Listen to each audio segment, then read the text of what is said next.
4 ayat 2, semuanya kan harus dilaporkan melalui Cortex, yang mana Cortex itu sudah mandatori untuk pelaporannya per 1 Januari 2025, tahun pajak 2025, dan seterusnya sampai dengan nanti jika memang ada perubahan dari pemerintah melalui Kementerian Keuangan, eh, CQ-nya ke Direktorat Jenderal Pajak, semua harus dilaporkan melalui Cortex.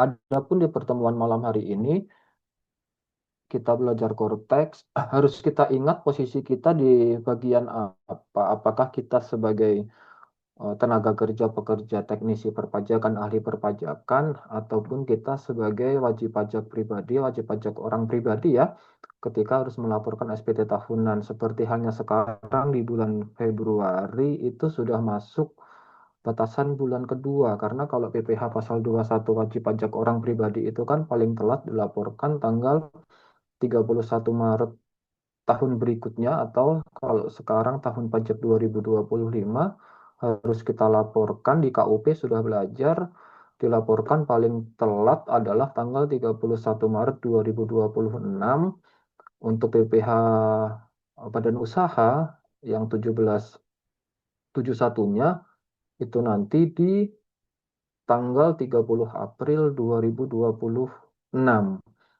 Kalau kemarin di pertemuan kedua kita membicarakan masalah apa namanya PPh pasal 21 orang pribadi, kemudian punya pekerjaan bebas juga, punya usaha juga, ada kurang bayar, nanti bagaimana cara pembayarannya, kemudian bagaimana cara pelaporannya. Sebelum saya masuk ke materi Cortex, rekan-rekan harus masih ingat, seharusnya ya masih ingat bahwa di SPT nanti itu apakah itu nihil, apakah itu kurang bayar, atau apakah itu lebih bayar. Nah, di kasus sekarang posisi kita kalau kita sebagai badan usaha ya, sebagai gambaran sebelum kita masuk ke materi Cortex, bisa dibayangkan dari sekarang sekitar 20 peserta ya kalau tidak salah. Ketika saya melihat absensi setiap harinya, setiap pemateri, kemudian pasca kelas ada absensi ya dari rekan-rekan semua. Kalau rekan-rekan tujuannya nanti langsung bekerja di salah satu badan usaha, rekan-rekan tidak perlu apa yang namanya pendaftaran akun Cortex. Kenapa? Karena bisa dikatakan pertama kemungkinan yang paling besar adalah rekan-rekan semua diterima di salah satu badan usaha, baik itu pemerintahan BUMN, baik itu yang swasta di PT, CV, yang di daerah Jawa Tengah, atau mungkin nanti ada yang akan merantau ke daerah Jabodetabek, atau bahkan ke Jawa Timur, Kalimantan gitu ya. Kalau kita nanti akhirnya misalnya ikut psikotes, sorry, kita melakukan lamaran pekerjaan, entah itu offline atau online, kemudian kita psikotes, psikogram, sampai ke interview user gitu ya. Mungkin 60-80% kita meneruskan pekerjaan yang sudah ada. Itu kuncinya. Kita akan melamar pekerjaan di salah satu badan usaha, pasti kita di posisi perpajakan akuntansi, yang mana itu kita tinggal meneruskan apa yang sudah pernah ada sebelumnya.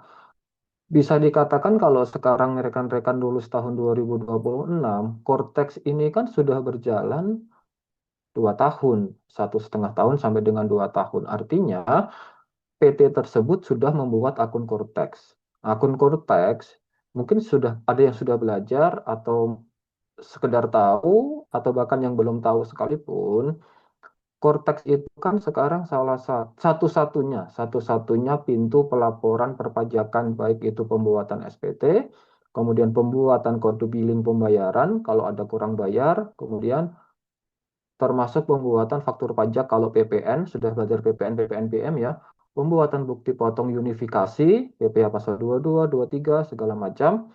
Kalau dulu kan kita bicaranya pakai ISPT. Semua jenis pajak masing-masing punya fasilitas pelaporan menggunakan ISPT, kemudian kita submit ke DJP online atau Direktorat Jenderal Pajak Online Go ID. Sementara sekarang cukup satu pintu Cortex. Nah, kembali ke yang tadi saya sampaikan, Kalau kita nantinya bekerja tahun 2000, sekarang bulan Februari, let's say sekitar semester 2 lah, atau kuartal keempat misalnya, Oktober sampai Desember. Rekan-rekan semua sudah ikut ikut rekrutmen bersama BUMN misalnya, atau melamar ke PT swasta, ke CV, dan lain-lain. Artinya kita tinggal meneruskan sistem perpajakan melalui Cortex yang sudah pernah dibuat akunnya untuk dilimpahkan kepada kita atau untuk ditambahkan kita sebagai PIC. PIC itu apa? PIC itu adalah orang yang diberikan akses oleh pimpinan. Satu PT itu kan ada pimpinannya, direktur, direktur utama ya. Memberikan akses kepada kita sebagai teknisi atau ahli perpajakan untuk bisa melakukan input data melalui Cortex. Nah, nanti rekan-rekan semua yang di sini ada di kelas ini, ketika melamar kerja, insya Allah semuanya dimudahkan pendapatan pekerjaan, kita tinggal meneruskan akun yang sudah pernah dibuat oleh badan usaha tersebut. Tinggal nanti posisi kita itu sebagai PIC-nya. PIC itu orang yang bisa mengakses mewakili pimpinan badan usaha. Nah, kalau sudah ada itu, artinya kita tidak perlu membuat akun baru lagi. Itu adalah urusan dari PT tersebut. Beda cerita kalau kita posisinya sebagai kaki yang sebelahnya, yang selalu saya sampaikan, kita sebagai insan wajib pajak. Jadi setiap rekan-rekan semua nanti NIK yang dipadankan menjadi NPWP ketika sudah mendapatkan penghasilan wajib melaporkan SPT tahunan. Nah, itu nanti rekan-rekan harus membuat akun Cortex sebagai diri rekan sendiri, bukan sebagai badan usaha. Jadi, kewajiban perpajakan di badan usaha itu nanti kita sebagai PIC, kemudian kewajiban kita sebagai insan pajak, kita melaporkan SPT kita. Nah, di kasus sekarang yang akan kita bahas adalah kita mencoba melaporkan simulasi Cortex tersebut, melakukan simulasi pelaporan PPh pasal 21 dalam SPT tahunan melalui sistem Cortex. Sebelum saya masuk ke Cortex-nya, saya mau tanya dulu, bisa pakai chat, bisa open mic. Sejauh ini sudah tahukah rekan-rekan semua mengenai Cortex itu dulu? Kedua, kalau sudah tahu, apakah ada kendala di Cortex sebelum kita masuk ke materi Cortex? Coba saya berikan waktu. Kalau memang mau open mic, silahkan. Kalau misalnya mau pakai chat, silahkan. Supaya nanti kita berkesinambungan pembahasannya. Sudah ada? Atau Cortex ini memang benar-benar hal yang baru menurut rekan-rekan semua? Coba open mic boleh, pakai chat boleh. Izin menjawab ya Pak. Silahkan.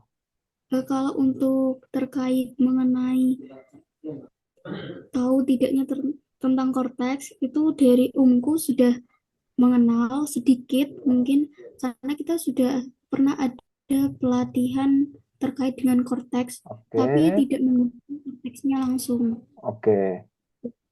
Terima kasih. Sama-sama. Terima kasih juga atas feedbacknya.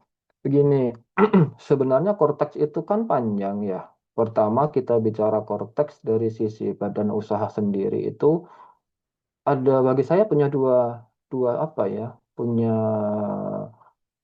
punya dua proses. Proses pertama itu Cortex untuk kita pendaftaran, pengaktifan sampai kita dapat kode otorisasi di Direktorat Jenderal Pajak. Itu apa sih kode otorisasi itu? Yang bisa melakukan digital sign. Jadi seperti rekan-rekan misalnya punya akun Instagram. Kan punya dua proses sebenarnya. Pertama kita pendaftaran atau sign up. Sign up itu kan panjang sekali ya prosesnya. Minta verifikasi ini, email dan segala macam OTP melalui WhatsApp ataupun melalui email. Baru kita akan diterima untuk sign up. Kedua, sistem untuk pelaporan. Pelaporan kalau di Instagram mungkin kan kita sign in, kita posting, kita bikin reels, kita bikin Insta story ya. Itu kan proses untuk pelaporan. Sama juga di Cortex. Pemahaman Cortex ini apakah kita untuk bicara mengenai sign up-nya atau kita bicara mengenai login untuk prosesnya. Nah, kalau di kelas biasanya Cortex itu sebagai gambaran saja. Saya biasa menyampaikan materi Cortex itu nggak cukup 1-2 jam. Ini berkesinambungan karena kan setiap mata pajak itu ada Cortex-nya.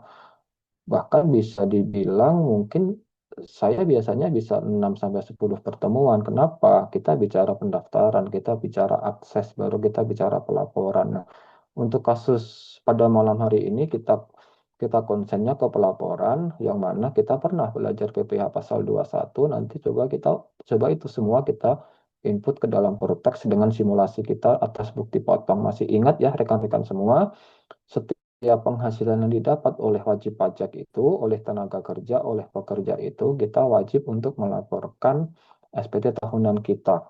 Coba kita share materi ya, saya buka materinya. Hmm.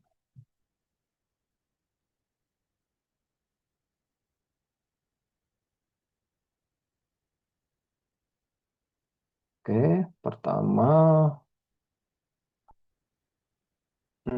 tadi kalau kita bicara masalah Cortex, ini panduan ringkas Cortex ini nanti saya share juga materinya. Ini masalah yang pertama tadi yang saya sampaikan. Kita harus melakukan pendaftaran dan lain-lain di sini ya. Login, kemudian pembuatan kode otorisasi.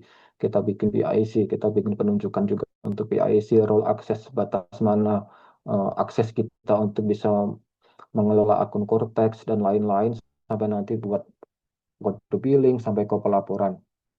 Nah, sementara yang sudah kita bahas kemarin, rekan-rekan masih ingat ya, saat saat kemarin pertemuan kedua kemarin, kita sudah bicara mengenai PPh pasal 21. Nah, kalau tidak salah juga bonus-bonus dari penyelenggara untuk UMKU ini nanti ada bonus Cortex ya, kalau saya lihat dari silabusnya. Nah, masih ingat kemarin setiap setiap dari pekerja ya kita mendapatkan penghasilan, kemudian kita akan mendapatkan apa namanya PPh pasal 21 yang sudah dipotong, kemudian berapa kurang bayarnya, total PPh pasal 21 tahunannya berapa, itu semua ditambahkan dengan tunjangan, dikurangi dengan biaya jabatan, dikurangi dengan CHT sama JP ya, jaminan pensiun dan lain-lain. Nah, sudah pernah belajar SPT atau misalnya SPT itu apa ya? SPT itu kan surat pemberitahuan tahunan gitu. Nah, logika logika yang sangat apa ya? Bukan sangat mudah, mungkin yang mudah lah, mudah untuk kita cerna adalah seseorang bekerja, nanti rekan-rekan sudah bekerja di sini di apa di satu badan usaha ya. Misalnya rekan-rekan sudah bekerja di satu badan usaha. Rekan-rekan mendapatkan gaji. Setelah mendapatkan gaji, kita sudah kerja Pak Med, kita sudah potong PPh pasal 21 sudah dilaporkan juga oleh perusahaan. Kok kita masih melaporkan? Nah, ini kan salah satu pertanyaan kalau waktu itu Saudara Irfan ya, kalau nggak salah ya. Bagaimana kita mengedukasi orang mengenai perpajakan? Nah, begini, salah satu analogi yang paling mudah adalah pemerintah itu mau melalui Kementerian Keuangan, CC-nya ke Direktorat Jenderal Pajak, itu karena kita bukan penyelenggara negara, kalau penyelenggara negara kan pakai LHKPN ya, laporan kekayaan penyelenggara negara ya. Laporan hasil kekayaan penyelenggara negara, mereka melaporkan kepada OJK, kemudian ke PPATK, baru kepada pemerintah ya.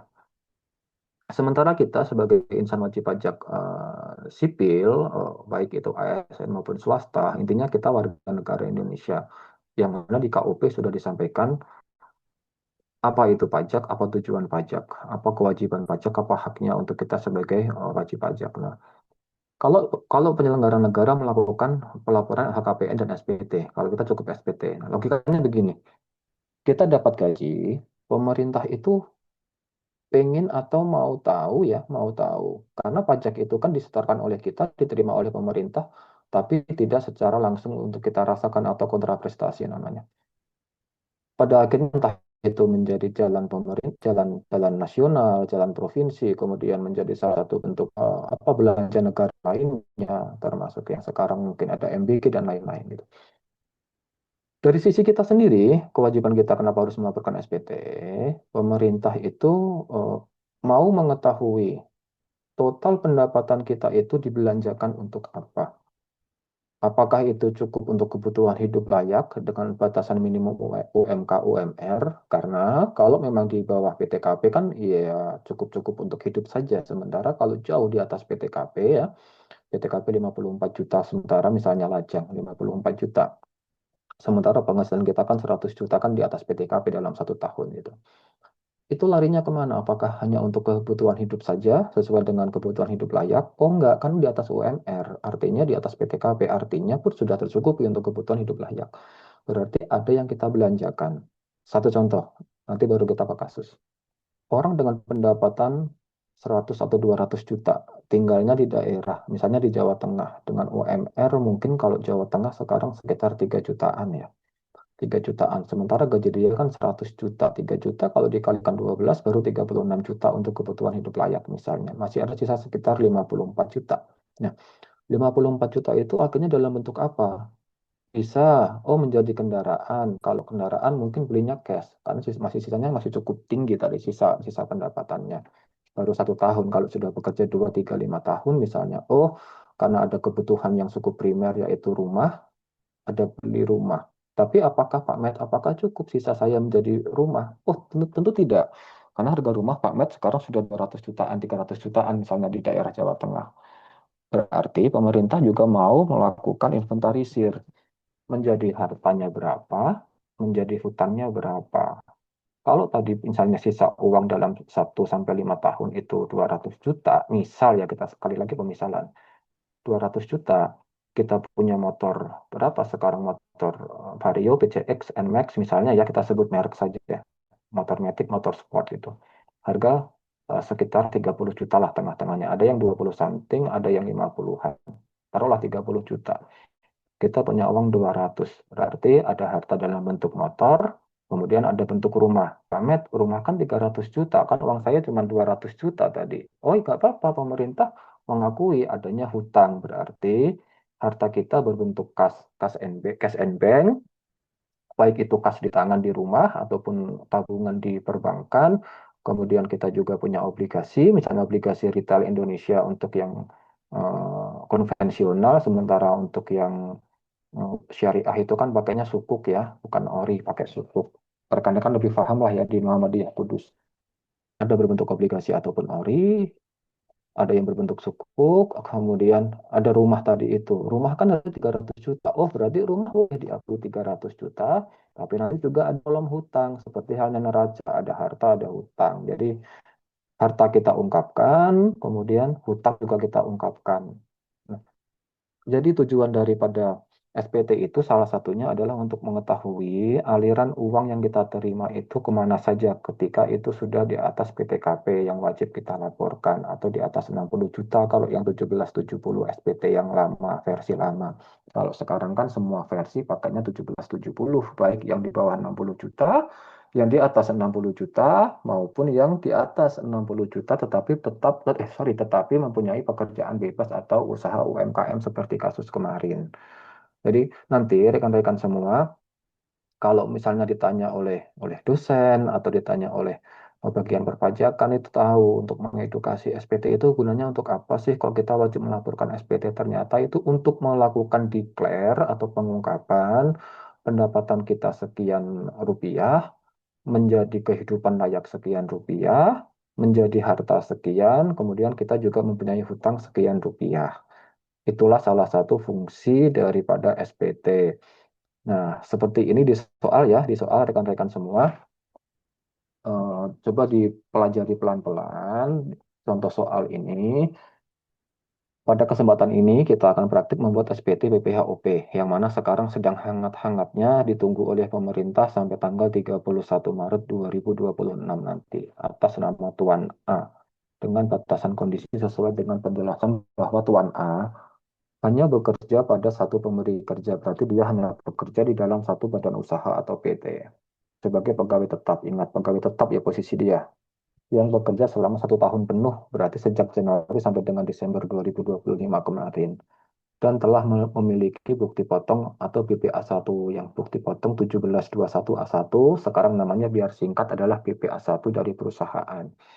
Penghasilan bruto yang diterima sebesar 533.500.000 rupiah dan dipotong PPh pasal 21 sebesar 87.375.000 rupiah. Status PTKP beliau adalah TK0, berarti masih lajang ya, TK0, tidak kawin dengan nol tanggungan. Nah, ini poin keempat nih. memiliki harta sampai dengan akhir tahun pajak 2025 berupa kas yang tadi kita singgung, ada kas atau bank disimpan di Indonesia dengan tahun perolehan 2024 sebesar 300 juta. Berarti Tuan ini sudah bekerja jauh sebelum tahun 2025 karena kas per tahun 2024 sampai dengan 2025 itu 300 juta. Dan harta bergerak berupa mobil yang tadi kita bahas senilai 200 juta. Bisa dibayangkan ya, pendapatan 533 juta 500 ribu rupiah kok punya harta senilai 500 juta, yang 300 berbentuk tabungan, yang 200 berbentuk kendaraan. Kan nggak masuk di logika kalau dipikir-pikir kan. Berarti kan dia mungkin punya hutang. Nah, yang tadi kita singgung di sini.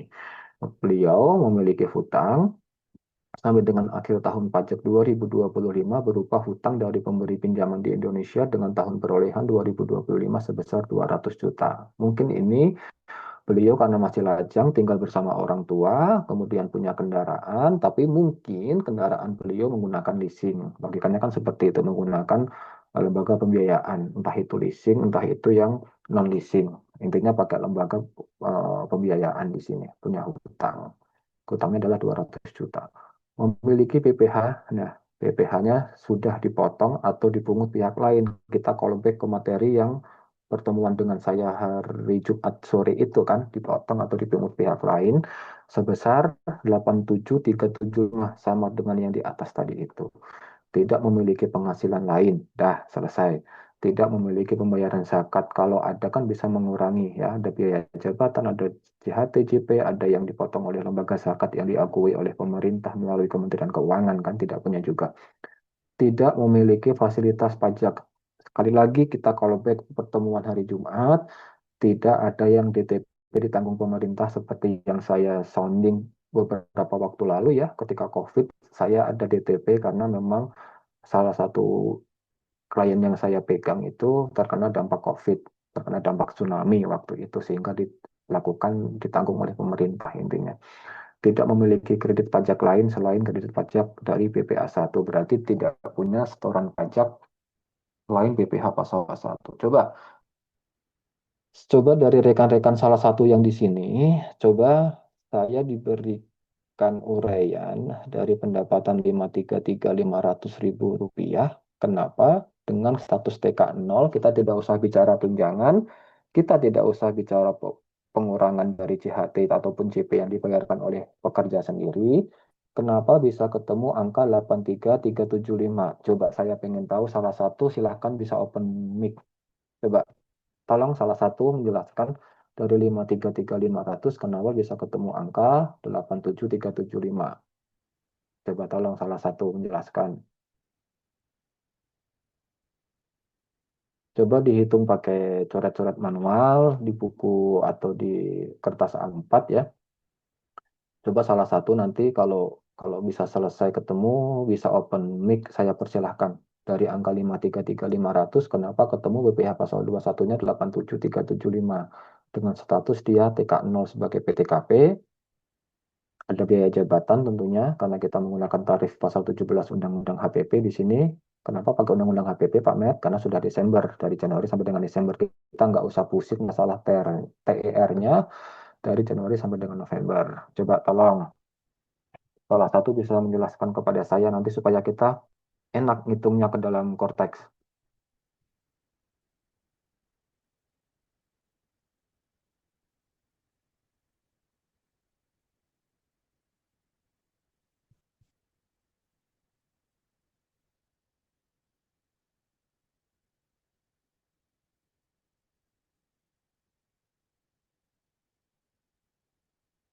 Coba salah satu open mic dari 533.500 ketemu PPh pasal 21-nya 87.375.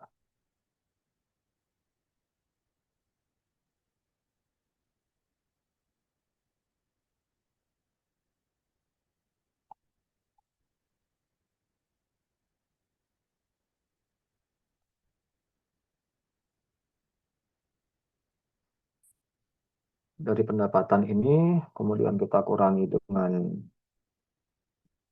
biaya jabatan, kemudian kita kurangi dengan PTKP, kita gunakan tarif, lapisan tarifnya, karena tidak usah bicara tunjangan, tidak usah juga kita bicara masalah pengurang selain biaya jabatan dan PTKP.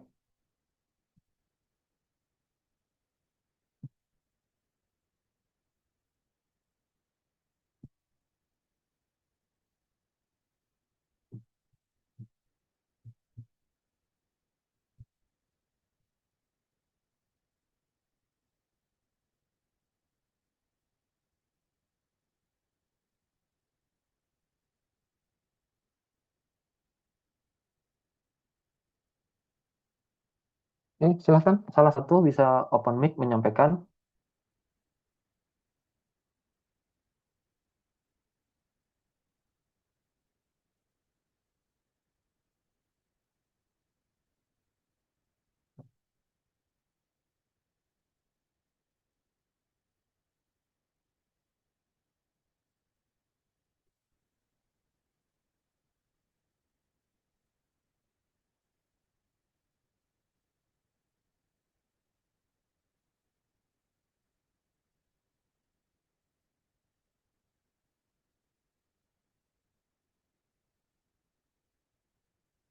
Sudah ada yang ketemu?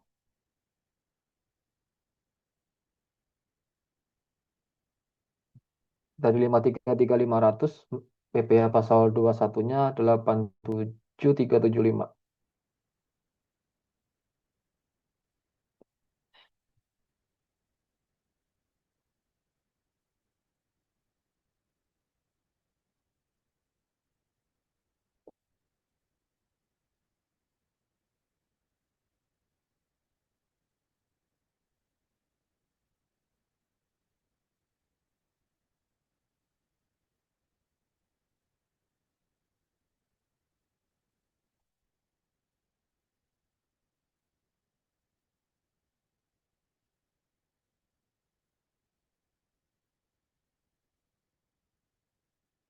Sudah ada yang ketemu?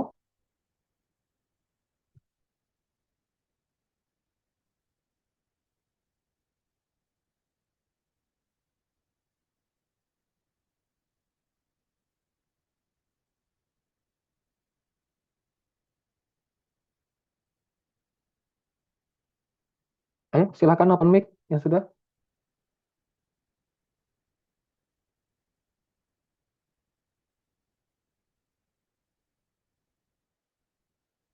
Tidak usah sungkan-sungkan, langsung open mic saja yang sudah ketemu.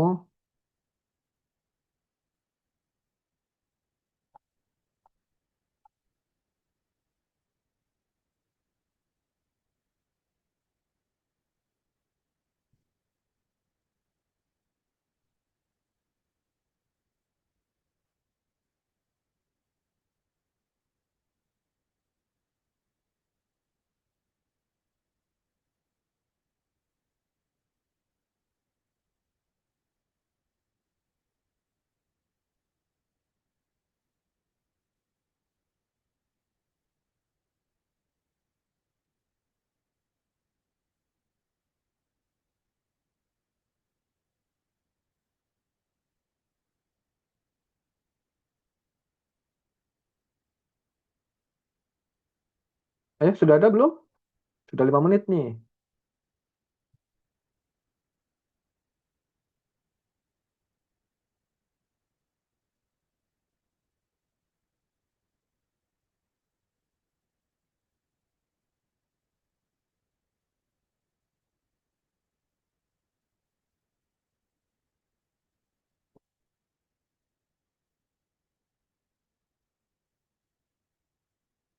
Sudah? Ketemu tidak? Pendapatan, pendapatan bruto, mencari netonya, langsung neto karena tidak ada potongan-potongan yang lain, tidak ada tunjangan-tunjangan yang lain kan? Langsung ketemu penghasilan kena pajaknya, kita kalikan tarif.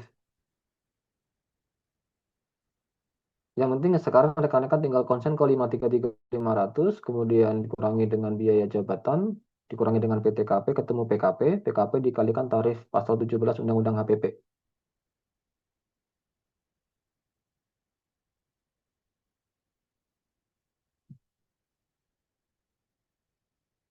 Jadi seolah-olah posisi kita sekarang sebagai ahli pajaknya PT tersebut untuk bisa menentukan hitungan ini kenapa ketemu angka 87.375 triple kosong. Ayo, ada yang open mic?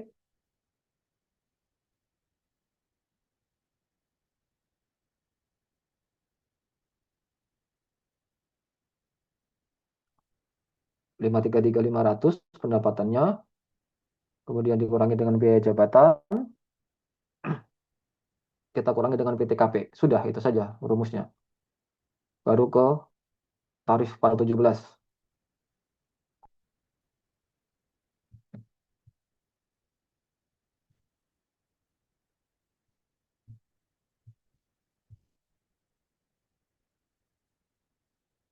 Ada yang mau open mic?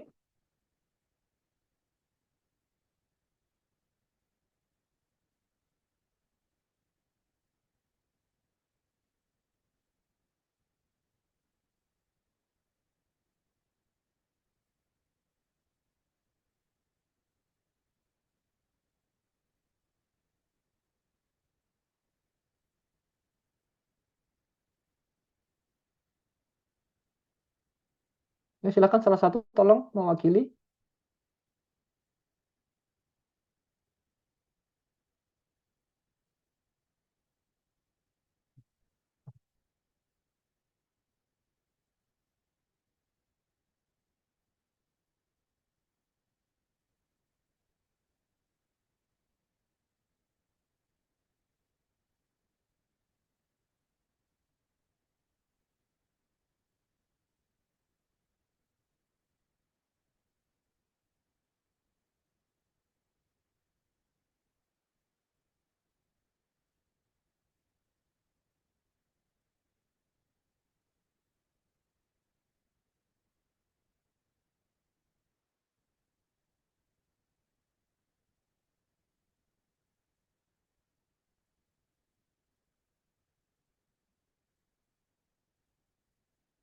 Silakan salah satu. Sudah hampir 10 menit nih. Oke, kita bahas bersama ya. Boleh? Bahas bersama ya. Ya, Pak. Ya, Oh, Kak. bahas bersama saja. Masih pada bingung BB pasal 21 kah? Ya sudah, kita bahas bersama yuk.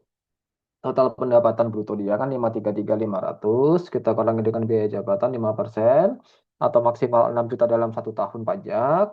Kemudian nggak ada potongan zakat dan lain-lain, CHT kita kesampingkan, berarti pengurangnya kan 6 juta total. Total pendapatan itu dia adalah 527.500. Dari sini baru kita kurangi dengan PTKP.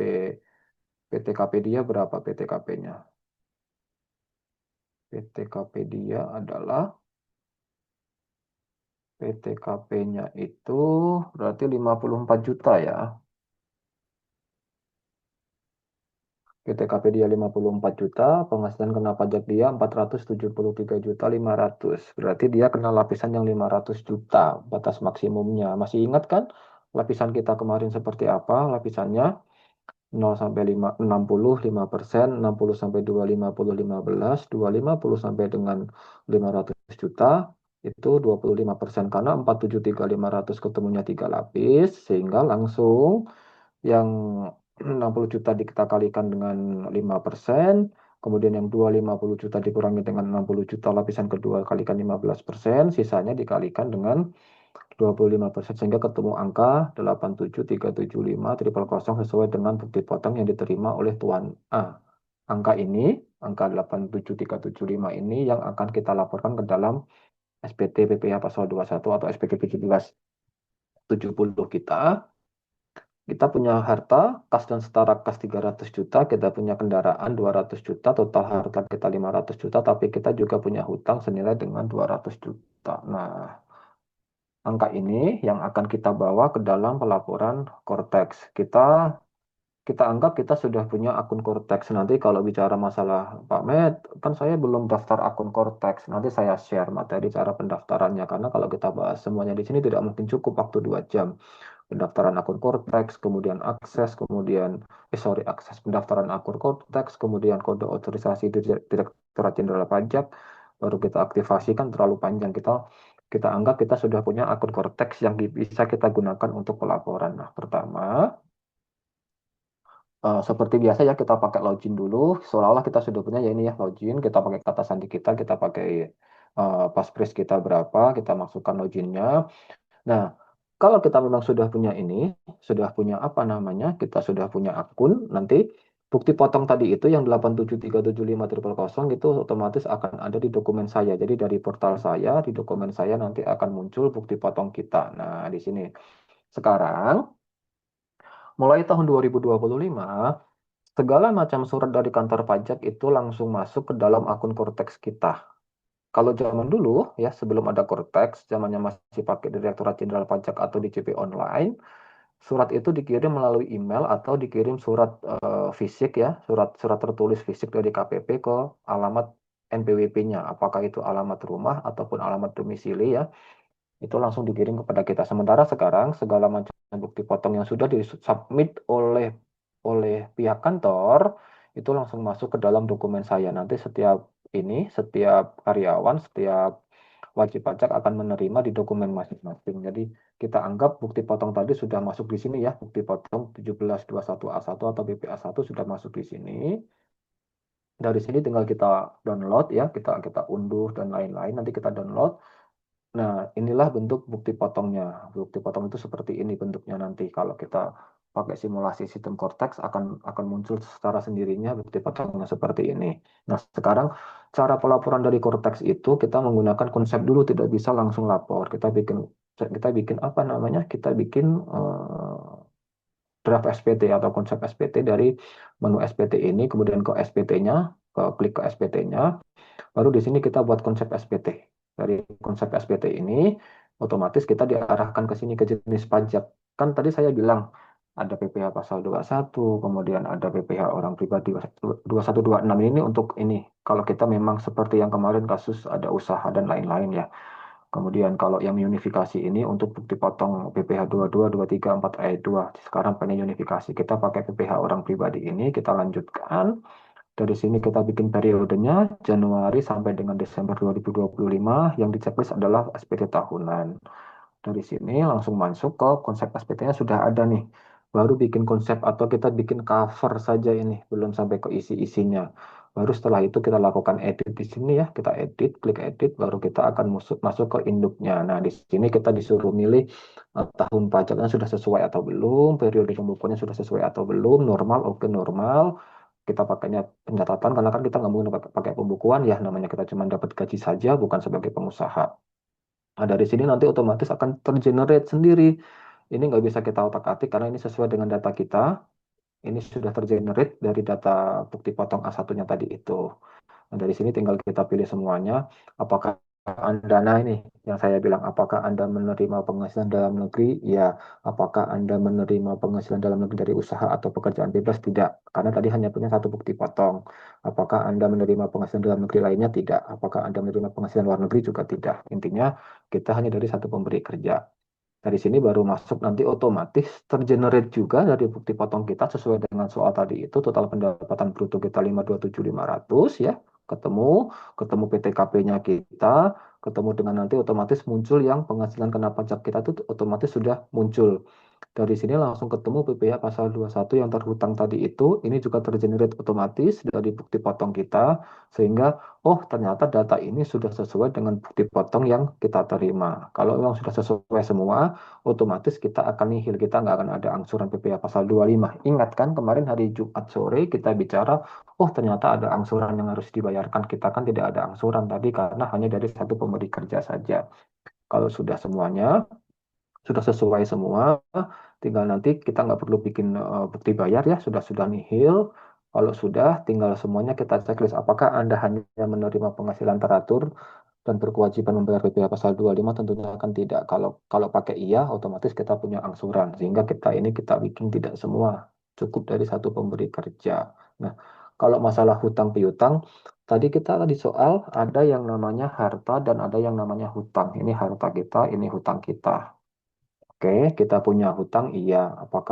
Apakah Anda menerima penghasilan yang dikenakan pajak secara final? Tidak, tadi kan nggak ada apa-apa ya. Intinya tidak semua. Kalau sudah, tinggal ini, lampiran tambahan. Otomatis kalau di kita, kalau di orang pribadi ya, kita tidak punya lampiran tambahan terkecuali yang tergenerate atau yang diambil secara langsung oleh kantor pajak itu adalah data keluarga kita atau FTU namanya itu Family Tax Unit.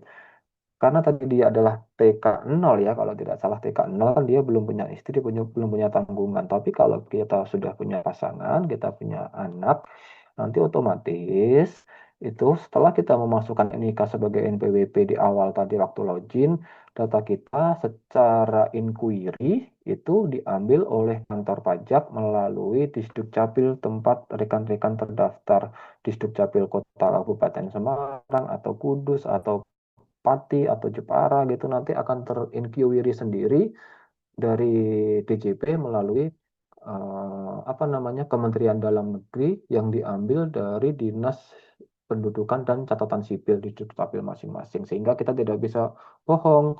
Kalau memang kita K0, K1, K2, K3 nanti otomatis akan muncul semua nama anggota keluarga kita. Nah, sekarang ini untuk lampirannya yang tadi itu.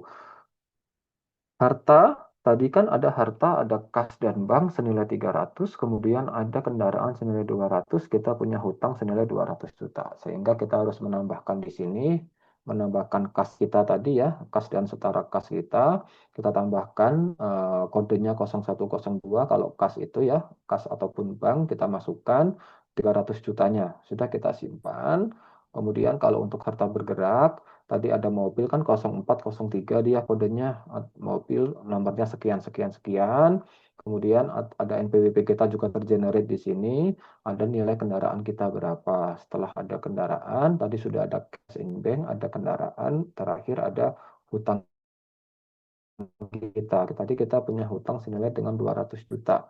Di sini pakai lembaga keuangan bukan KPR, leasing kendaraan atau utang bank kita input senilai 200 juta. Nah, kalau sudah semua kita input tadi, input pendapatan sudah, kemudian PTKP dan BPH terhutang juga sudah otomatis tergenerate, harta kita tambahkan sendiri, utang kita tambahkan sendiri, kita belum punya anggota keluarga yang menjadi tanggungan kita. Kalau ada nanti otomatis ini kita tidak perlu mengisi, dia sudah tergenerate dari Disdukcapil yang tadi saya sampaikan sebelumnya. Nah, kalau sudah nanti kita sudah punya apa namanya konsep kita, konsep untuk SPT kita ya sudah cukup lengkap sampai dengan penghasilan itu dalam negeri kita. Penghasilan bruto tadi kan 533.500, kemudian ada pengurang pengurang biaya 6 juta, biaya jabatan ketemu 527.500 persis seperti yang tadi kita hitung di sini. Nih, 533 6 juta ketemu 527.500 sudah ketemu. Kalau sudah ketemu semuanya, kemudian kita masuk ke daftar bukti pemotongan. Apakah benar tadi itu angka 837.375 yang dipotong oleh pemberi kerja itu sudah tergenerate? Oh, ternyata benar.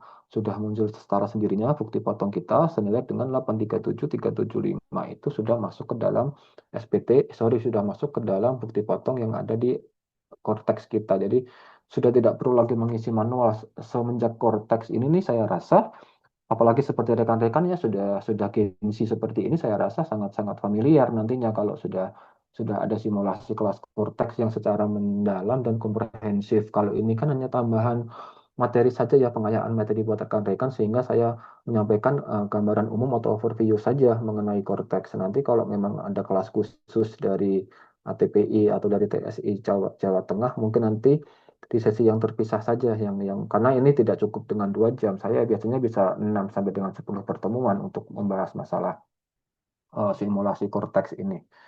Tapi jangan itu juga mengecilkan semangat kita dengan 2 jam ini. Insya Allah nanti kita sudah punya overview mengenai Cortex apa kelebihan apa kekurangannya.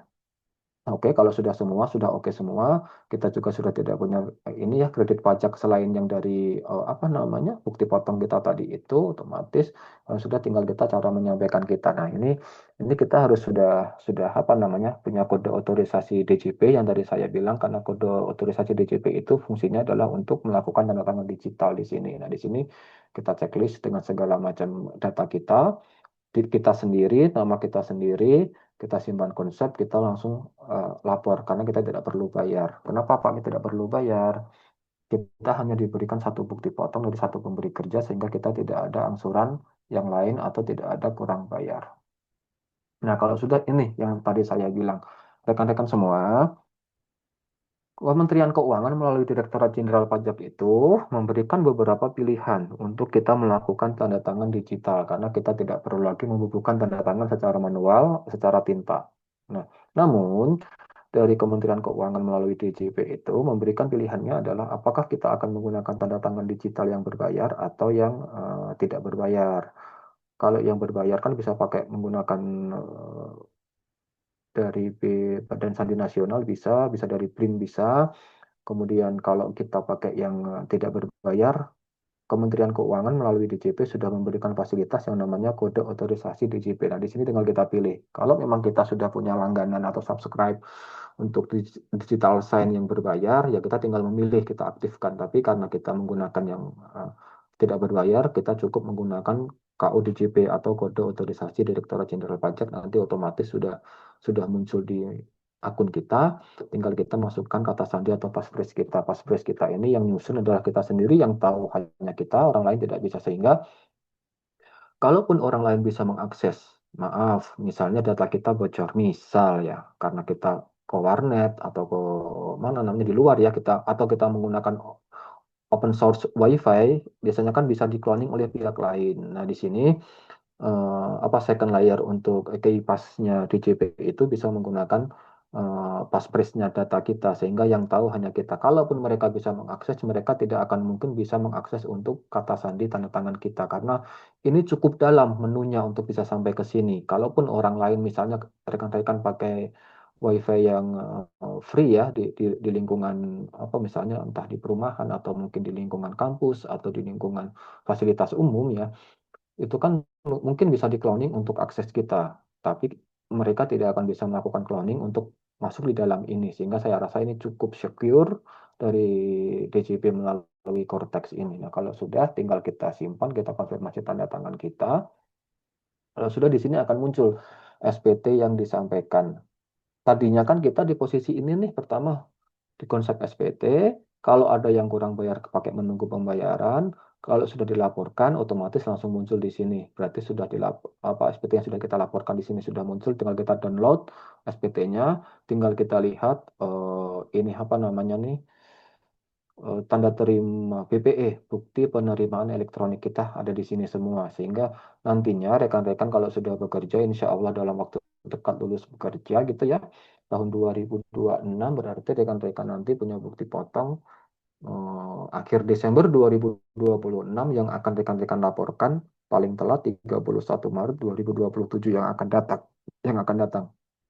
Nanti di sini akan muncul semuanya, apa namanya nih, SPT. Kalau ini kan baru tahun 2025, nanti kalau di akun rekan-rekan saya rasa akan muncul tahun 2026 dan seterusnya, sampai adanya perubahan dari pemerintah mengenai cara pelaporan menggunakan apa. Tapi saya rasa Cortex dengan apa namanya, dengan investasi 1,3 triliun, saya rasa bukan dalam waktu dekat akan berganti sistem. Kalau menurut saya sih mungkin sampai rekan-rekan sudah punya eh, anak, sudah punya suami atau istri, sudah punya anak pun, saya rasa ini tetap akan digunakan karena investasinya kan sekitar 1,3 triliun ya kemarin Cortex ini, meskipun sekarang masih dalam rangka maintenance untuk apa namanya, untuk peningkatan layanan. Makanya tidak jarang juga selama saya mengakses Cortex itu, dalam 1 bulan mungkin 2 atau 3 kali downtime. Downtime itu mereka pengen pengen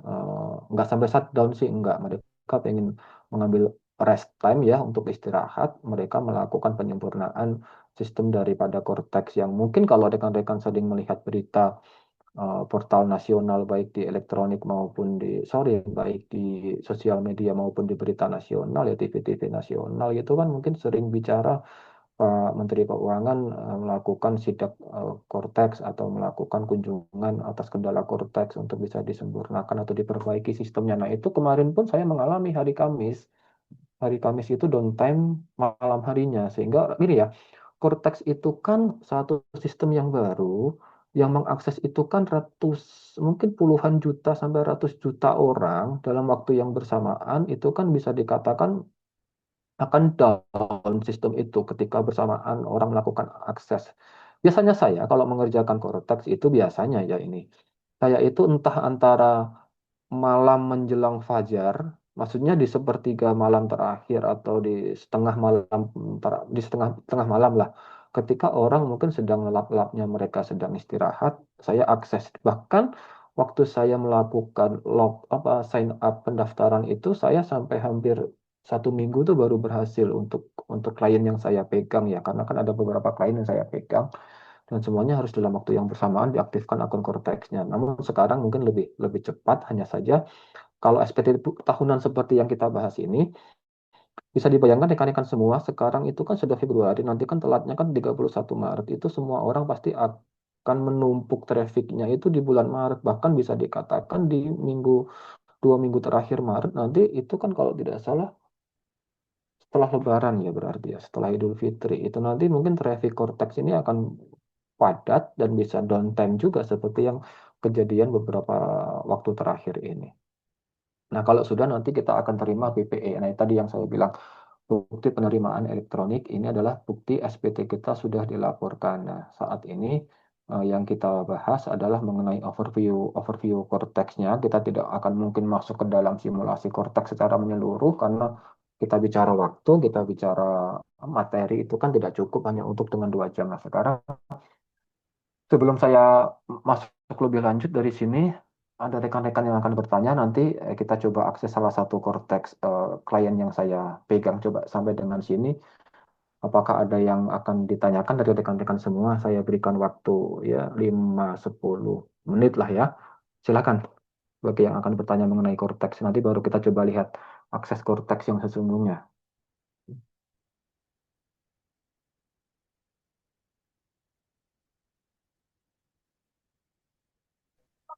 Eh, izin bertanya ya, Pak. Baik, silakan Bilkis Salma ya. Silakan. Kan tadi kan sudah dijelaskan bahwa kalau mengupload di Proyek itu kan Bisa.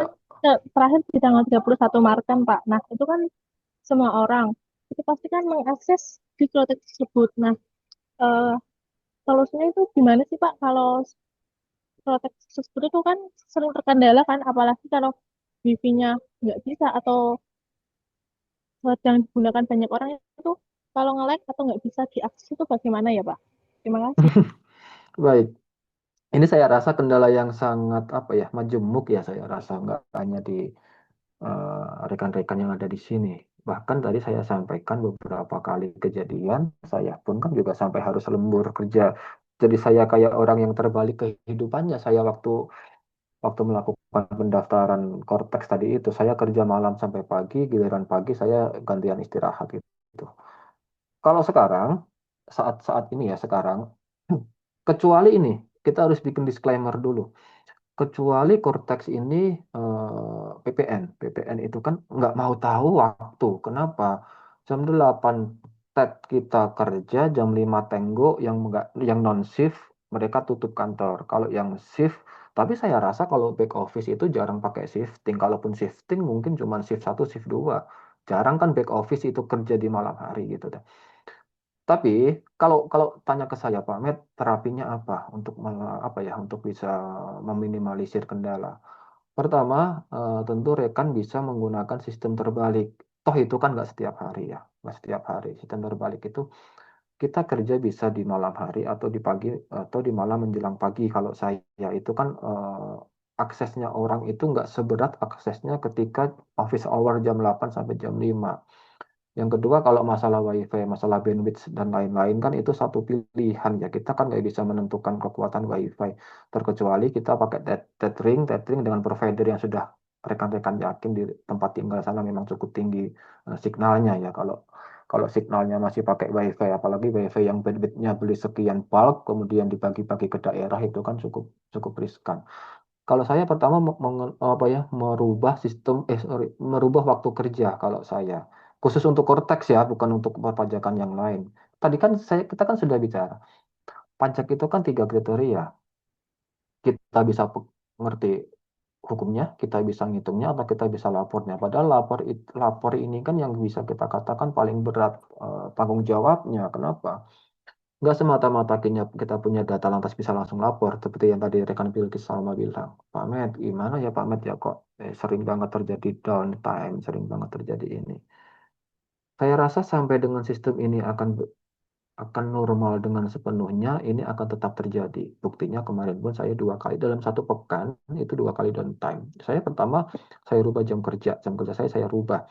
Yang kedua, maaf nih kalau, tapi jangan sampai tersinggung ya rekan-rekan semua ya. Lakukan upgrading masalah hardware rekan-rekan semua. Hardware untuk alat kerja. Serius. Karena dengan maaf saya sebut RAM deh. Kita kerja Cortex pakai dua RAM, RAM 2 atau RAM 816 itu akan sangat berbeda loh efeknya.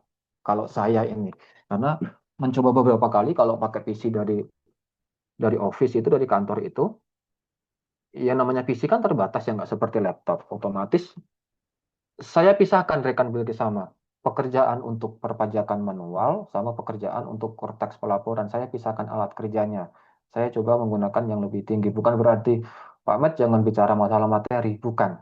Kalau ini kita, misalnya nanti rekan sudah kerja, rekan-rekan sudah kerja. Kalau sudah kerja, wanti-wanti deh dari saya, tolong bisa dipertimbangkan, bisa di apa ya, bisa diingat-ingat betul. Hargailah diri kita dengan senjata yang mumpuni. Kita akan berperang dalam tanda kutip loh. Kita kerjakan berperang dengan ilmu kita, berperang dengan kemampuan kita, berperang dengan tanggung jawab kita. Kan kita pernah bicara tuh bahwa karyawan adalah aset, ya kan? Aset sehebat-hebatnya aset, sehebat-hebatnya prajurit, kalau nggak punya pedang yang tajam akan kalah. Sama halnya untuk ini. Ini kan kita bicara sistem. Sistem ini di luar kendali kita yang bisa mengendalikan hanya pakai teknologi. Karena kalau kita nggak punya teknologi yang mumpuni, niscaya kita akan kalah berperang. Kalah berperangnya apa? Orang lain sudah bisa mengakses, ya, sudah bisa masuk login. Kita cuma muter-muter aja di login. Dan itu kejadian yang saya sampai tadi, apa namanya, gadangan. Saya sampai bergadang sampai pagi. Pagi baru selesai, kemudian saya tidur gitu kan. Tapi kalau sekarang, insya Allah ya, sudah tidak seberat dulu lah untuk downtime. Nah, kalau di daerah mungkin bisa jadi juga karena masalah bandwidth, masalah kecepatan internet. Tapi kalau kalau sudah yakin, Pak Met, saya yakin signal saya kuat. Pak Met, saya yakin hardware saya kuat maupun software untuk internal hardware saya juga sudah cukup kuat. Itu tinggal mencari timing saja menurut saya. Tapi ya kan nggak mungkin kita lapan kerja kok cuma mantengin kapan bisa login kan? Nggak, pasti bisa kok, pasti bisa. Maksudnya saya juga tidak membela Kementerian Keuangan atau DJP, tapi iya itu bisa-bisanya kita mencari waktu. Kalau masalah Cortex ini kita jadi membahas masalah teknis ya, bukan membahas masalah materi Cortexnya ini. Bagaimana Bilkis sama kira-kira? Kalau saya sih itu pertama masalah masalah signal kuat oke, kedua masalah hardware dan software kita untuk senjata kita bekerja. Kalau saya sih hanya itu sih ininya solusinya dari saya. Coba sekarang kita coba deh, langsung kita coba saja. Terus kita coba saja ya sekarang.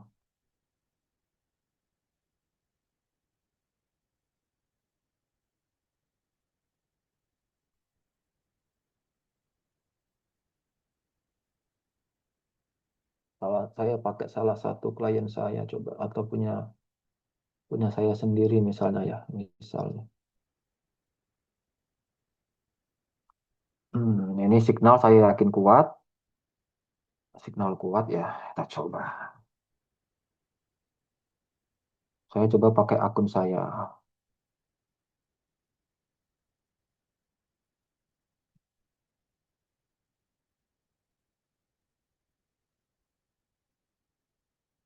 Satu sembilan kosong dua lima. Kita coba ya.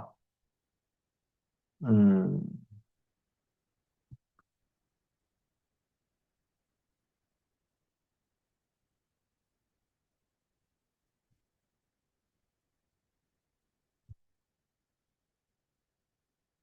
Cepet kan buktinya? Nah, yang tadi kita bicara masalah PIC dan lain-lain ya, PIC tadi itu. Sebelum ke PIC yang tadi, oh misalnya ada di sini tadi ya dokumen saya, kita klik dokumen saya kalau memang sudah ada surat surat cinta ataupun apa akan muncul di sini nih dengan sendirinya bukti potong di sini akan muncul. Kemudian kalau pakai yang tadi bilang kalau nanti rekan-rekan bekerja kan sudah punya akun Cortex seperti ini nih. Nanti kalau sudah ditunjuk oleh pemberi kerja atau PT atau PT ya nanti itu rekan-rekan semua akan mempunyai akses di sini misalnya ini salah beberapa ini yang saya kelola nih misalnya ini yang saya kelola klien saya yang yang saya diberikan akses penuh karena saya biasanya pakai ini pakai akunnya direkturnya masing-masing jadi setiap klien saya minta akses direkturnya jadi saya nggak perlu pakai akun saya mencoba meminimalisir saya tidak kebanyakan data kenapa Kalau kebanyakan data akan berat, sehingga dengan agreement tertentu, saya ada sekitar sekitar 7, ya sekitar 7 yang saya kelola sekarang. Saya menggunakan akses dari direktur masing-masing, sehingga NIK beliau saya dikasih akses, Cortex beliau saya dikasih akses, kemudian DJP online beliau saya dikasih akses ke semuanya, sehingga akun saya nggak begitu berat. Ini salah satu nih. Tadi kan ada PIC, ada PIC, ada apa namanya tadi, role access. Jadi saya sudah menjadi impersonatingnya atau mewakili ya impersonating dari PT ini. Jadi dari PT ini apa saja yang akan bisa atau yang sudah kita laporkan. Misalnya nih, ini kan masih klien saya yang terbaru ini, klien ini nih. Kayaknya dia malah belum sampai SPT dia, ingat saya nih, yang ini. Ya kan, dia belum sampai yang tadi yang buat konsep SPT, belum sampai yang ini berarti. eh,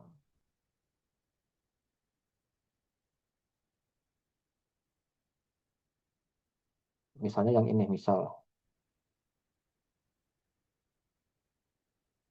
sorry, misalnya saya jadi insertnya ini ya, kita lihat SPT-nya. Cari dari dokumen saya dulu deh, dokumen saya. Berarti kan kita nggak ada tagihan pajak, nggak ada surat-surat dari kantor pajak kalau di SPT-nya yang sudah kita laporkan mana saja nih. Nah, SPT-nya dia, sorry bukan di sini. Sorry, sebentar saya login dulu.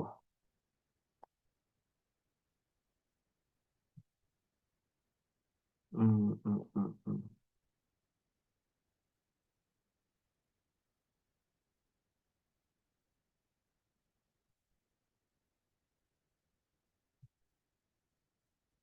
Saya pakai yang lebih sama ya, Titian SPT. SPT yang sudah kita laporkan misalnya. Yang dilaporkan atau yang ditolak. Yang ditolak ada tidak? Tidak ada yang ditolak ya, berarti semua sudah dilaporkan. Nah, muncul semua kan di sini kan ada SPT BPH pasal 21, ada unifikasi, ada SPT badan dan lain-lain kan sampai dengan ada berapa SPT dia. Tuh, sudah banyak sekali yang sudah saya selesaikan kemarin.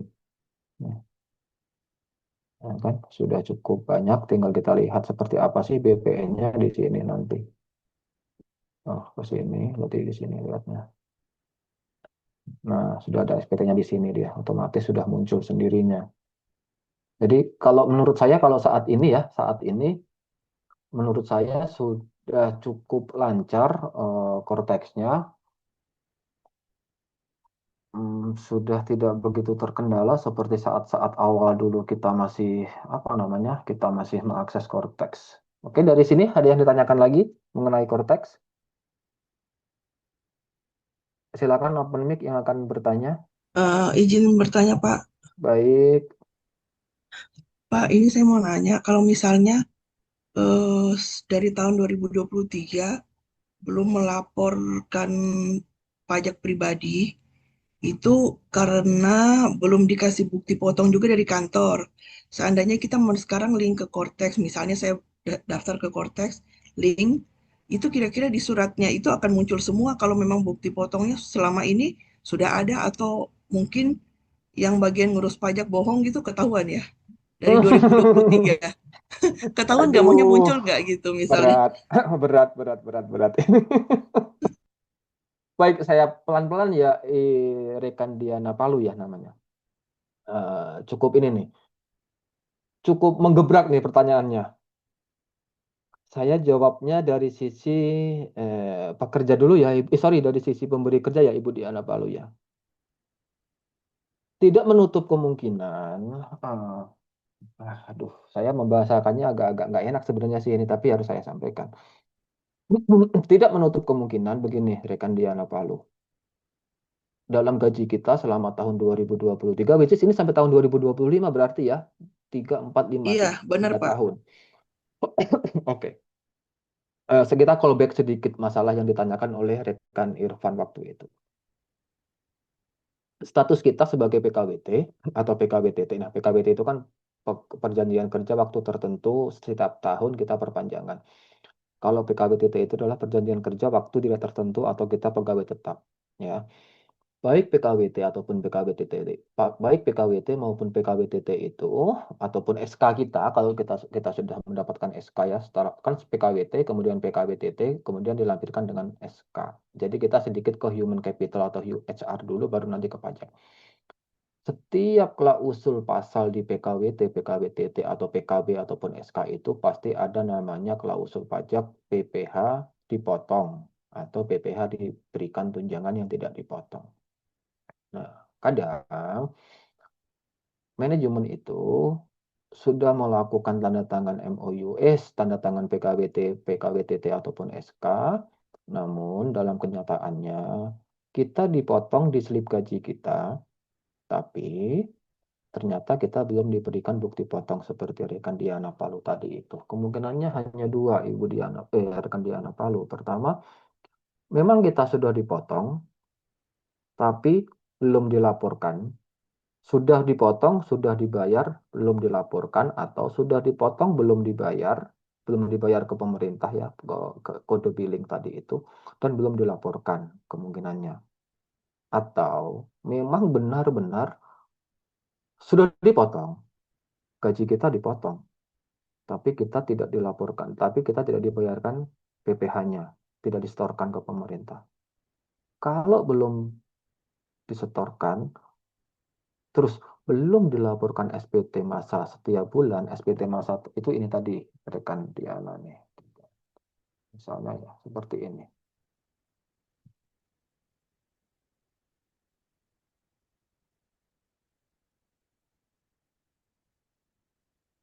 Eh, sorry sebentar.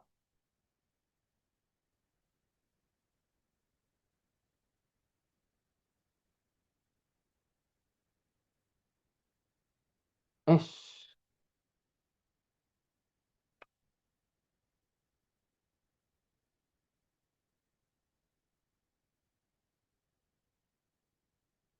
oh, sebentar ya. Bentar, tolong. Karena kita harus ngeceknya dari sini nanti ngasih penjelasannya. Astaga. Oh, pantesan.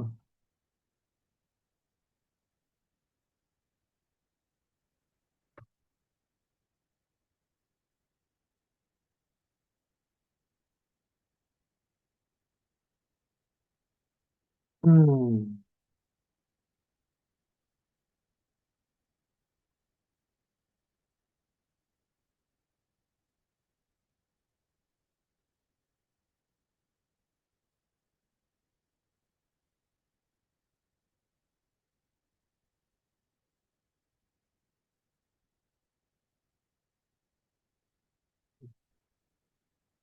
Nah, begini. Tadi ya, kita bicaranya adalah pertama sudah dipotong, kemudian belum dibayarkan, belum dilaporkan. Sementara gaji kita tadi sudah dipotong di slip gaji kita. Kok kita nggak dapat bukti potong? Kan itu pertanyaan kita sekarang. Kok kita nggak dapat bukti potong? Kuncinya hanya satu nih, rekan Diana Palu. Jangan-jangan, tapi kan saya tidak menuduh ini ya. Jangan-jangan slip gaji yang dipotong itu belum dilaporkan sehingga belum dilaporkan sehingga mereka atau pemberi kerja tidak bisa tidak bisa apa namanya tidak bisa memberikan bukti potong. Harusnya kan ada bukti potong seperti ini, bukti bukti potong. Nah, harusnya kan muncul di sini nih. Bukti potong itu harusnya telah terbit. Agak berat nih aksesnya soalnya. Mas. Nah, ini tadi yang ditanyakan oleh rekan sebelumnya ya. Pak Med, oh, gimana caranya ya? Ini salah satu sekarang aja kita lagi membahas, kita sendiri yang kena ininya. Kita sendiri yang mengalami ini sekarang. Desember misalnya. Setelah terbit Desember. Tuh kan kita sendiri aja nggak bisa malahan sekarang. Nah, misalnya November nih, rekan Diana Palu ya. Harusnya ini nih muncul kalau kita memang sudah dipotong dan sudah dibayarkan dan dilaporkan. Kemungkinan besar ini baru kemungkinan besar. Rekan Diana Palu sudah dipotong gajinya tapi belum disetorkan dan belum dilaporkan. Pak Med, apakah itu nanti akan bisa tergenerate seperti yang tadi Pak Med disampaikan di sini? Misalnya ini akunnya rekan Diana Palu ya, muncul di sini. Harusnya di portal saya, nanti rekan Diana Palu, kemudian ke dokumen saya itu. Kalau memang benar-benar sudah dilakukan pemotongan itu otomatis, itu akan muncul di sini dengan sendirinya. Karena gini, Cortex itu ketika kita sign up, pendaftaran yang di awal tadi itu, ketika kita sign up, Cortex itu, jadi setup itu kan dia akan melakukan ini, melakukan apa namanya, generate itu tuh semua data kita di DJP online untuk tahun pajak 2024 dan sebelumnya, ya, itu semua akan ditarik oleh Cortex untuk masuk ke dalam portalnya dia, semua data kita. Kalau ternyata bukti potong tahun 2023 itu kan belum pakai Cortex, mereka masih menggunakan ISPT, mereka masih menggunakan EBUPOT, masih menggunakan EBUPOT itu tuh yang ini nih, EBUPOT pasal 21, EBUPOT. Nah, EBUPOT. Harusnya rekan Diana Palu dari ininya mereka, dari apa namanya, dari eh, memberi kerja itu untuk tahun pajak 2023 ya. Mereka sudah ada di sini, di JP online mereka ada, di EBUPOT untuk tahun 2024 ada di sini, nanti semuanya muncul di EBUPOT 2126 ini. Kemudian untuk, ini mah bukan EBUPOT, sebentar, EBUPOT 21 kan, EBUPOT. Nah ini nih. Harusnya nanti tuh masuk di sini, ada di sini semua. Kalau saya kan nggak usah, saya nggak usah masuk aja. Harusnya untuk tahun pajak 2023, penyarekan Diana Palu itu sudah muncul di perekam pas e-Bupet 2126, sudah terlaporkan oleh mereka melalui DJP. Sorry, DJP 2023, e-Bupet menggunakan, maaf saya jadi agak susah. 2023 itu masih menggunakan ISPT. ISPT itu yang seperti ini. Ini ISPT 4 ayat 2. Nggak bisa nanti kayaknya keluar dia. Nah, masih menggunakan seperti ini. 2024 itu menggunakan yang e-Bupet ini. 2025 menggunakan yang Cortex. Nah, pertanyaan saya, bukan pertanyaan, tapi penjelasan dari saya adalah, jangan-jangan memang belum bayarkan, belum dilaporkan, sehingga rekan Diana Paulu tidak mempunyai bukti potong. Otomatis sekarang pun nggak bisa lapor untuk SPT rekan Diana Paulu. Solusinya, kalau terang-terangan meminta kan dianggap kita nanti provokatif ya, kalau misalnya dengan kekerasan meminta kepada bagian HR atau kepada bagian teksnya.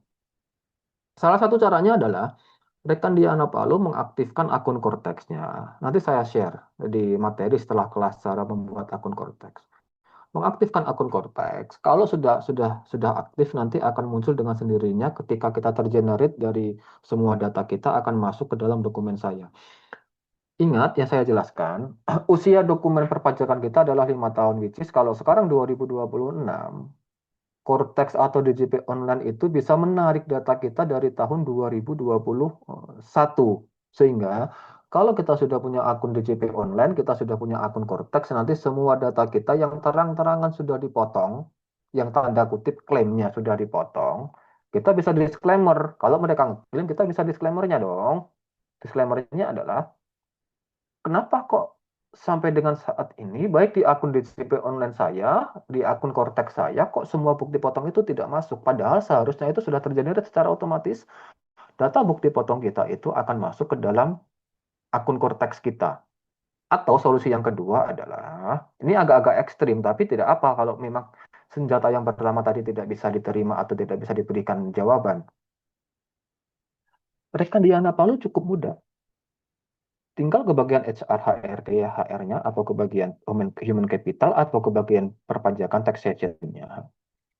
Minta tolong ditunjukkan saja, nggak usah meminta hard copy, soft copy-nya, nggak usah melihat dalamnya itu kan nanti ada semua gaji direktur, gaji gaji manajer, gaji semua karyawan kan masuk. Minta saja bukti penerimaan elektroniknya atau BPE-nya seperti yang tadi ini nih, seperti yang BPE yang kita, nah ini nih, minta. Kali ini kan nggak perlu ini kan, nggak perlu ada nggak BPE-nya ini nih, misalnya BPE saya deh biar jelas, saya kasih BPE saya. BPE salah satu klien saya saja. Hmm, hmm, hmm, hmm.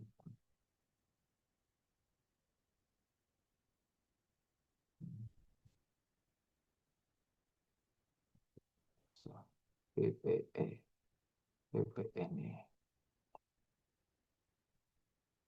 Saudara tinggal minta saja ini. Minta, tolong dong, saya pengen lihat bukti penerimaan elektroniknya. BPE itu adalah tanda terima bahwa kita sudah lapor SPT. SPT-nya SPT apa? Pasal 21-nya si perusahaan. Untuk masa apa? Sorry, untuk tahun berapa? Tahun 2023 berarti untuk masa pajak berapa? Ya tergantung rekan Diana Palu mau minta dari bulan apa. Saya pengennya full dari 1 Januari 2023 sampai dengan Desember 2025 misalnya. Harusnya dia punya 36. Karena kan per tahun 12 kali ya. 12 kali 2023, 2024, 2025 ada 3 kali 12 itu ada 36 bukti penerimaan elektronik seperti ini. Nah, kalau ternyata tidak bisa menunjukkan BPE-nya, bisa saya pastikan itu memang belum disetorkan dan belum pernah membuat SPT masa dari Januari sampai Desember tahun yang bersangkutan 2023 sampai dengan 2025. Sehingga konsekuensi dari itu semua, setiap karyawan dari PT tersebut tidak diberikan bukti potong. Tapi kalau ternyata mereka atau si pemberi kerja atau perusahaan, badan usaha itu bisa menunjukkan BPE-nya seperti ini semua masa dari Januari sampai dengan Desember 2023 sampai dengan 2025, berarti mereka juga punya salinan bukti potong. Bukti potong itu kan 1721A1 yang harus kita lampirkan setiap laporan SPT tadi ini nih. Nih, ini adalah dokumen terakhir hasil produk dari pembuatan SPT itu ini yang harus disampaikan kepada karyawan yang bersangkutan setiap masanya. Sekarang mulai tahun 2025 setiap masa, setiap bulan ada ininya. Kalau tahun 2023 dan 2024 bukti potong itu hanya terbit setiap akhir tahun, setiap Desember, yang mana itu menunjukkan pendapatan dari Januari sampai dengan Desember. Khusus ya 2023-2024. Di tahun 2025, setiap pendapatan per bulan itu ada bukti potong A1-nya, 17 A1-nya.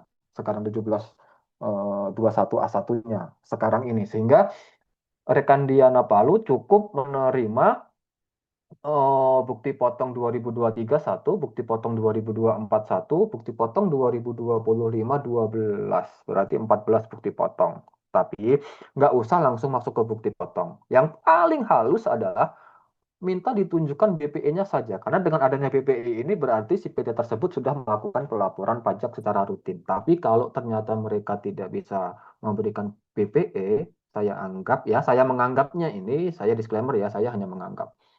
Saya menganggap belum dilaporkan. Kalau sampai terang-terangan kita harus beradu argumen, nggak bisa karena ini data perusahaan, ini confidential and private misalnya. Ini hanya orang-orang tertentu yang diberikan akses. Tinggal kita balik, Pak, Ibu yang terhormat, gitu ya. BPE itu tidak mengandung unsur nilai gaji, tidak mengandung unsur nama pekerja sama sekali. Hanya mengandung bahwa ini sudah dilaporkan dengan masa tersebut, dengan tahun tersebut. Saya hanya ingin tahu BPE-nya itu sejauh mana. Apakah memang sudah ada BPE-nya? Kalau belum ada BPE-nya, berarti belum dilaporkan. Kalau mereka bersikeras tidak memberikan BPE, bisa berargumen bahwa PPE itu tidak mengandung unsur nama maupun penghasilan dan PPh yang dipotong, hanya mengandung unsur jenis pajak yang dilaporkan berikut dengan masanya. Mungkin begitu, rekan Diana Palu, penyampaian dari saya. Oh iya. Maaf Pak, saya izin bertanya lagi. Kalau seandainya Silahkan. kita asumsikan aja ini dibayarkan, cuman mungkin belum dikasih bukti potongnya saja. Dulu sebelum 2023 itu dikasih per tahun, memang akhir tahun dikasih untuk setahun-setahun punya gitu kan. Terus itu dasarnya untuk saya laporkan untuk pelaporan pajak pribadi kan, pakai Benar, dasar itu. Nah, betul. ya ini anggaplah ini dibayar. Terus seandainya suatu saat nanti, mungkin nanti di 2026, terus dikasih semua tuh dari 2023. Terus saya pelaporannya secara pribadi gimana? Kan maksudnya kalau menurut saya sih ini sudah salah kan, saya sudah lewat waktu. Jadi gimana Pak? Betul. Kemarin rekan Diana Palu sudah belajar ini ya, KUP ya. KUP, Ya. Ketentuan Umum Perpajakan atau Informasi Perpajakan. Di situ disampaikan dengan sangat jelas. Batas pelaporan SPT tahunan itu adalah pribadi ya, WPOP adalah tanggal 31 Maret tahun berikutnya. Konsekuensinya adalah rekan Diana Palu tetap melaporkan dengan status terlambat. Tahun 2023 terlambat, 2024 terlambat, 2025 belum karena masih ada waktu sampai dengan nanti Maret. Konsekuensi lanjutannya adalah rekan Diana Palu nanti kalau sudah punya Cortex, yang Cortex ini nanti mohon maaf nih dengan berat hati saya sampaikan. Di menu yang dokumen saya tadi, ini ya, dengan berat hati saya sampaikan, nanti akan muncul surat dari KPP. Suratnya apa? Surat tagihan atas keterlambatan. Mendapatkan denda 100.000 per SPT. Kalau dikalikan dua, berarti 200.000 kan keterlambatannya nih. Dendanya 200.000. Harus dibayar, disetorkan. Caranya bagaimana Pak Met? Kita akses Cortex, kita bikin menu pembayaran di sini. Nanti ada pembayaran sendiri atas keterlambatan. Tapi kita menunggu dulu nih di dokumen saya nanti akan ada suratnya. Kita klik di situ akan muncul nomor tagihan. Nomor tagihan tersebut yang kita gunakan sebagai dasar untuk pembayaran laporan. Selama itu belum diberikan surat dari kantor pajak di portal dokumen saya ini, dianggap belum ada tagihan yang muncul atas nama rekan Diana Palu. Tapi kalau sudah muncul ya kita harus segera membayarkan. Karena kalau nanti sudah diberikan surat belum dibayarkan juga kita akan dendakan yang 2% itu ya. Kalau sudah belajar di KUP kemarin ya itu nanti akan muncul dengan sendirinya. Sehingga kalau kita sekarang berasumsi sama-sama, Pak Med sudah dibayarkan dan sudah dilaporkan, nanti konsekuensinya akan berpindah pula kepada rekan Diana Palu tetap melaporkan dengan status keterlambatan sehingga akan mendapatkan denda keterlambatan pelaporan. Asumsi pertama kan itu sudah dibayarkan, sudah dilaporkan, kita belum diberikan bukti potong. Asumsi yang kedua kan memang benar-benar belum dilaporkan, belum dibayarkan, belum dilaporkan. Saya menarik tadi mendengar dari tahun 2023 sampai dengan saat ini. Jadi pertemuan yang lalu ya, sekitar pertemuan pertama atau kedua, saya bilang, pertemuan kedua ya, pertama kok. Begitu cepatnya dinamika perpajakan dari tahun 2010 masih menggunakan SPT manual sampai dengan tahun 2016, kemudian 2016 sampai dengan 2023 menggunakan ISPT, ya kalau masih ingat, 2024 menggunakan Ibu Pot tadi ini, Ibu Pot, Ibu Pot ini, Ibu Pot, tadi mana Ibu Pot? Ini, Ibu Pot, 2025 menggunakan ini. Kemungkinan besar, analisa saya adalah, ini kita berasumsi ya, belum tentu benar ya, 2025 dan 2025 dan 2022 dan sebelumnya Pak Met lancar. Semuanya dibuat bukti potong. Kenapa?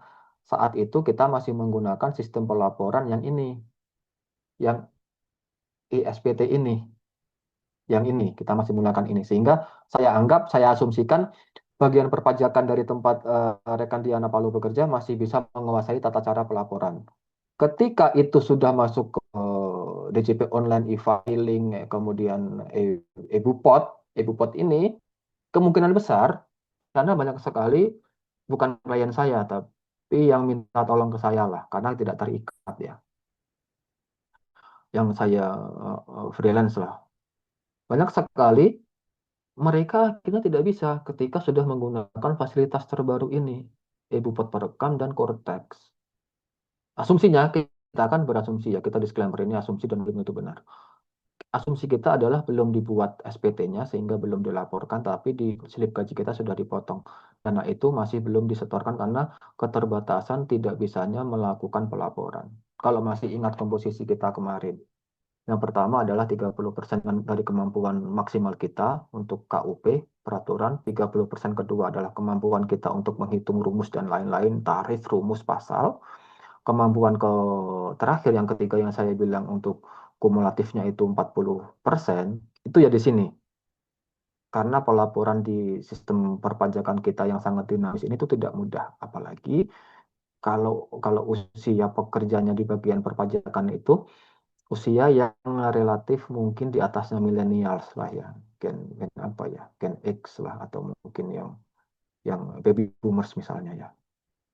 Mereka akan sangat-sangat terbatas kemampuannya untuk bisa mengakses semua cara atau fasilitas pelaporan yang disediakan oleh Direktorat Jenderal Pajak. Jadi, kalau kita asumsi pertama tadi sudah dibayarkan, dilaporkan, kita hanya belum terima bukti potongnya, cukup kita laporkan dengan segera mengaktifkan Cortex dan DJP online kita ini, nanti menggunakan e-form atau menggunakan e-filing ya, e-filing.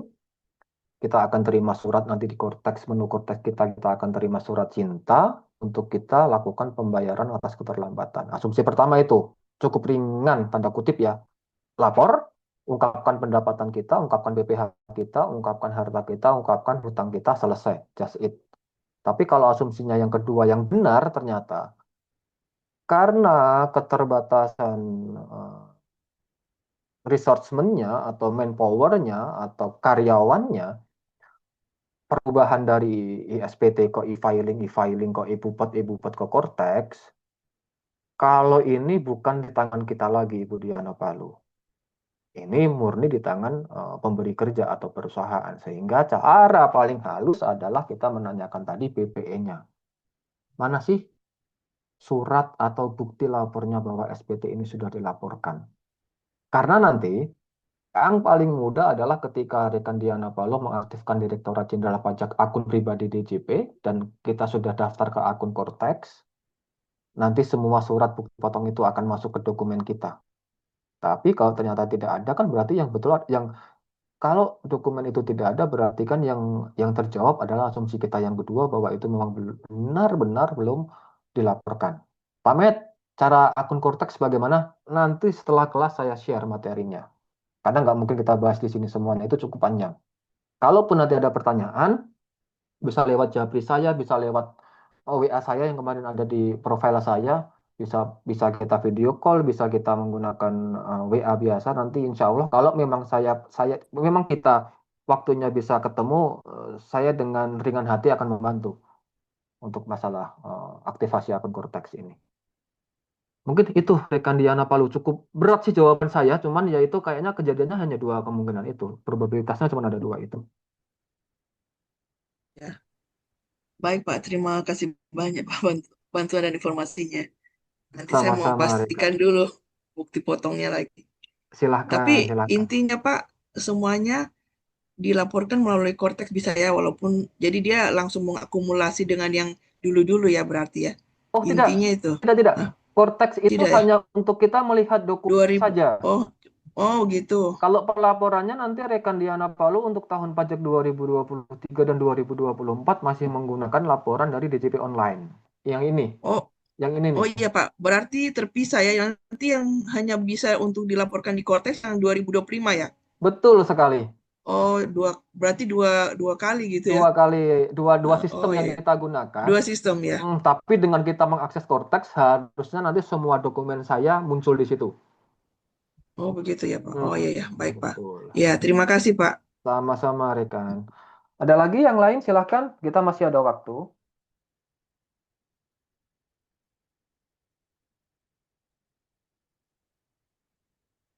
Silakan bagi rekan-rekan semua yang mungkin masih aktif di kampus ya, yang masih dalam masa pendidikan akan ditanyakan.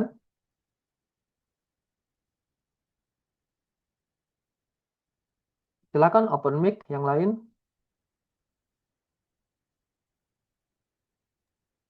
Pak, saya izin nanya lagi boleh? Boleh, boleh, silakan sebentar. Saya Eh, lanjutkan. Pak, masalah klasifikasi harta dan utang. Kalau misalnya kayak misalnya di kantor kami itu kan ada mengambil kendaraan, dikasih fasilitas dari atasan, misalnya anggaplah motor. Motor itu boleh dibayar, angsuran lunak. Jadi kapan ada duit, bayar. Kalau enggak apa-apa kayak gitu. Itu gimana? Perlu enggak kita laporkan sebagai harta dan sisa utangnya kita kayak gitu? Oke, siap. Yang pertama, status. Enggak apa-apa, rekan Diana Palu, pakai mic aja biar kita bisa, apa namanya, feedback, saling feedback. Pertama, saya tanya dulu, status kendaraannya atas nama siapa? Semua yang dari kantor masih pakai nama kantor dulu. Oh, tidak bisa kita Nggak bisa ya? laporkan. Karena kan Oh yang ya. dianggap milik kita adalah atas nama kita. Oh begitu. Oh ya, baik Pak. Oke kalau gitu Tambahan Pak. info deh, kalau gitu tambahan info.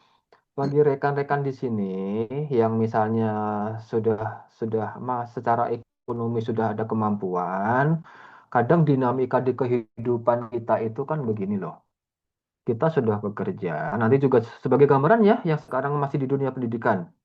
Kita sudah bekerja, kita sudah punya penghasilan, kita sudah punya harta atas nama kita laporkan ke dalam SPT kita.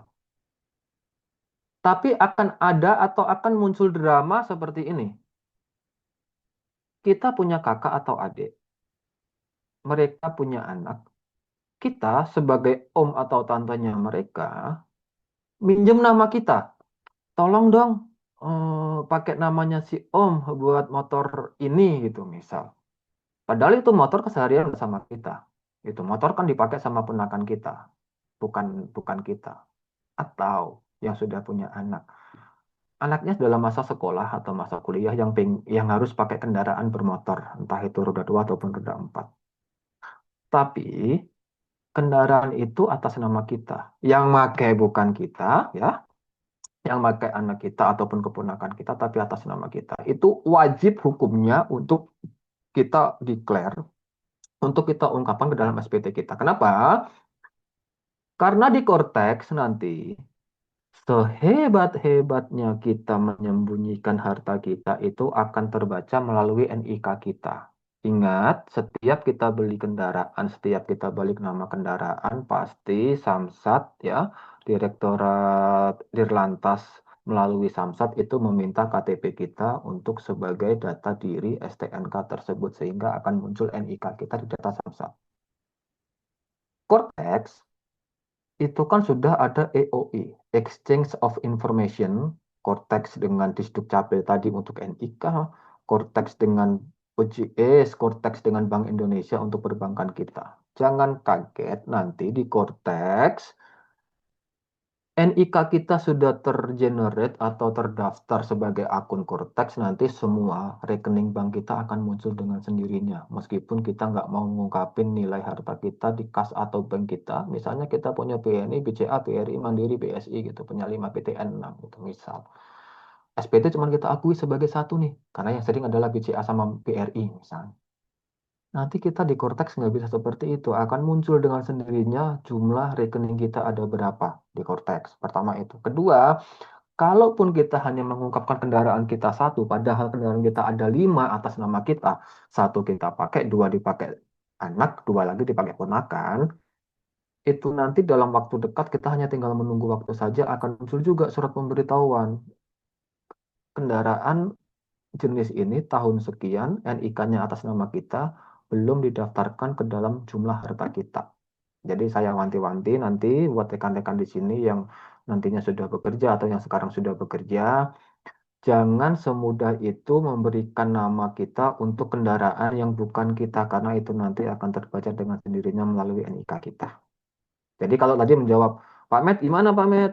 Ini kan ada kendaraan COP lah. Apa ya namanya COP itu kan kalau saya sih ada COP, ada VOP. VOP itu V kan Vehicle Ownership Program ya. Terus tadi kan ada Car Ownership Program atau motor lah. Kalau kita kan VOP lah biar kita apa ya heterogen ya, ada motor ada mobil. Kalau pakai VOP seperti itu, selama itu bukan nama kita, itu tidak ada kewajiban untuk kita ungkapkan karena itu masih nama PT. Nanti biar urusan PT-nya yang akan mengungkapkan ke dalam SPT tahunan dia dalam bentuk lampiran aktiva. Jadi SPT itu kan ada lampiran aktivanya kalau PT. Kalau kita kan nggak perlu pakai lampiran aktiva karena kan nggak kita susutkan, nggak kita depresiasikan kan harta kita, beda dengan perusahaan. Jadi nanti kalau pakai COP atau VOP seperti ini, kalau memang itu belum nama kita, tidak perlu kita ungkapkan karena itu masih namanya dari si pemberi kerja kita. Yang bisa kita ungkapkan itu kan yang atas nama diri kita. Tapi pamit boleh nggak kita ungkapkan? Nanti akan double, nggak akan apa ya, nggak akan relate karena apa?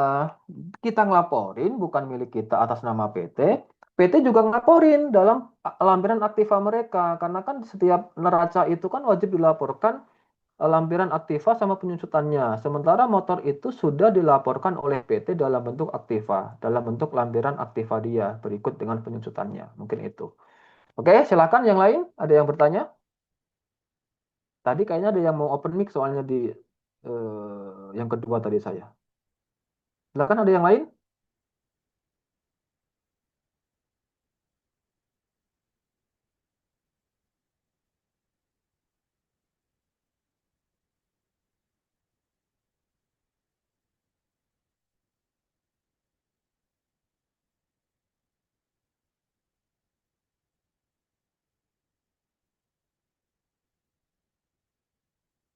Oh, ini ada yang WA saya ini.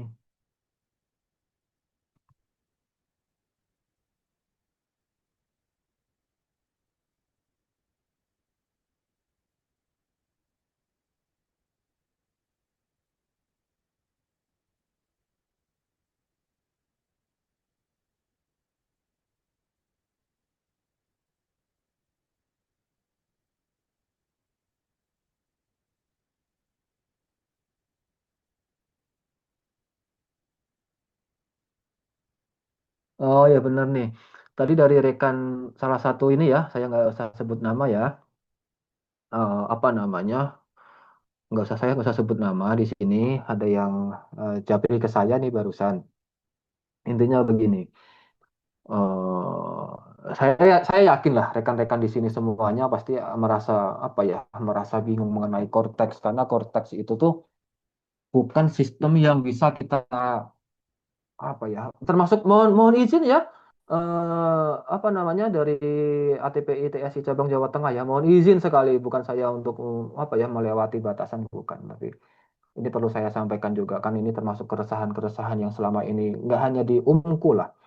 Kemarin juga di Trisakti, waktu saya ada kelas Kortex juga menyampaikan hal yang sama dari Trisakti, kemudian dari Yayasan Pendidikan Telkom Bandung, kemarin juga bulan lalu. Ini salah satu rekan kita di sini cukup panjang WA ke saya, tapi singkatnya itu Cortex itu kalau hanya online, kemudian dalam waktu yang sangat-sangat singkat 2 jam seperti ini, kemudian hanya pemaparan, nihil praktek lah intinya, nihil praktek itu Pak Met masih membingungkan. Mungkin juga rekan-rekan yang lain di sini juga berpikiran sama atau berasumsi sama kan keresahan-keresahan seperti ini sangat-sangat sering terjadi, bahkan mungkin selalu terjadi bukan sering, selalu terjadi. Tadi kan saya sampaikan di awal ya. Belajar korteks itu saya itu bisa 5 sampai 6 pertemuan dan dengan misalnya 5 pertemuan, 2 pertemuan pertama pemahaman apa namanya fasilitas fitur korteks mulai pendaftaran sampai dengan aktivasi sampai dengan login. 3 pertemuan berikutnya dengan praktikum dengan simulasi dummy lah dummy. Jadi biasanya saya pakai akun korteks saya atau salah satu klien saya yang saya gunakan untuk praktek. Kenapa? Coba deh kita sekarang coba bayangkan. Sekarang ya kita bayangkan. Semua fasilitas pelaporan perpajakan itu menggunakan Cortex. Kalau dulu ada ISPT pasal 21, ISPT pasal 4 ayat 2, ISPT untuk yang pasal 2223, ISPT untuk IPPN dan lain-lain itu kan semuanya pakai pakai fasilitas masing-masing ya seperti yang tadi saya sampaikan di sini. Salah satu fiturnya kan yang masih saya gunakan aktif itu PPh 4 ayat 2 sama ISPT pasal 21 karena ada klien saya yang belum dilaporkan semuanya untuk SPT-nya. Sementara Cortex itu kan apa ya kalau bahasanya, maaf nih ya, yang bagi yang non muslim ya, kalau yang muslim kan paham lah. Seperti doa sapu jagat. Semuanya itu satu pintu di sini. Mau PPN, mau PPH, pasal 21, mau PPH Output Unifikasi itu semuanya itu ada di sini. Semuanya di sini. Bisa rekan-rekan bayangkan, dengan 2 jam kita harus menjelaskan semuanya dan dengan praktikum itu kan sangat-sangat mustahil lah ya. Maksudnya nggak mungkin deh, nggak mungkin gitu loh. Tapi kalau ini sebagai overview, kita sebagai pemahaman awal, saya rasa it's okay, bisa kita terima kondisi yang sekarang sedang sedang kita lakukan. Karena kan tujuan dari brevet AP, kemudian profesi CTT ini kan bukan bukan dipersiapkan untuk bisa melaporkan korteks kan bukan. Brevet brevet itu kan tujuannya adalah pemahaman mengenai ketentuan umum perpajakan, kemudian mengenai kemahiran kita untuk menentukan pasal, untuk menghitung tarif, untuk SPT-nya ya, bukan sampai ke pelaporannya, tapi ke SPT seperti yang tadi narasumber sebelumnya sampaikan. Ini ada PPN, ini SPT-nya seperti ini dan lain sebagainya lah ya, pasal pasal apa output juga seperti itu. Sehingga kalau di sini sih oh, itu tadi saya bukannya mau melangkahi dari ATPI, TSI Jawa Tengah sih bukan, tapi memang ini waktu yang sangat-sangat singkat bukan untuk kita belajar korteks secara mendalam. Ini hanya untuk overview kita mengenai korteks karena pertama korteks itu butuh waktu yang panjang. Kedua, kalau kalau waktunya adalah waktu per sesi seperti ini, misalnya saya satu sesi itu 4 sampai 6 jam itu. Kalau 4 jam saya bisa sampai 5 hari, kalau yang per 2-3 jam itu bisa sorry, kalau yang per 4 jam itu bisa 5 hari, kalau yang per 6-8 jam itu biasanya 2 sampai 3 kali maksimal itu dengan simulasi. Dan pertama butuh waktu yang panjang ya rekan ya, saya tidak bisa menyebutkan namanya di sini karena cukup panjang juga ya ke saya. Pertama butuh waktu yang panjang, kedua itu maaf ya, sorry to say nih, biayanya itu tuh cukup tinggi biasanya. Biayanya itu cukup cukup tinggi untuk kelas Cortex. Bahkan ada yang sampai provider itu membuka kelas Cortex itu di hall room, bisa di tempat apa di meeting room di salah satu misalnya hotel atau di kelas yang misalnya di kelasnya memang mumpuni untuk internet, mumpuni untuk apa namanya koneksi Cortex gitu ya. Memang pertama waktunya panjang, keduanya biayanya itu cukup tinggi. Nah, kemarin kan saya diberikan amanah nih, ada Cortex, kemudian ada bonus Cortex dan lain-lain itu.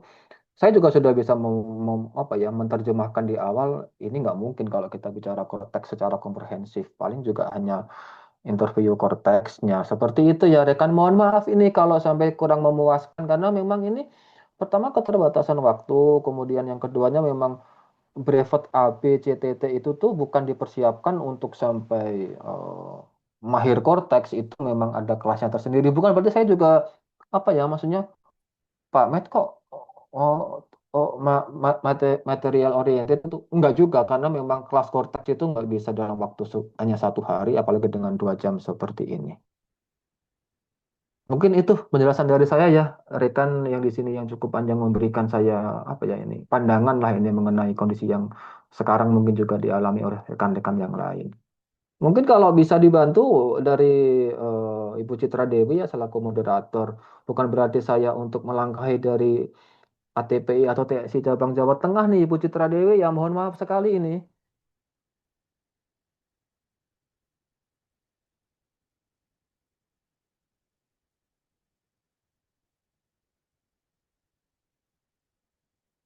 Karena saya kemarin juga eh ke beberapa sekolahan SMK ya.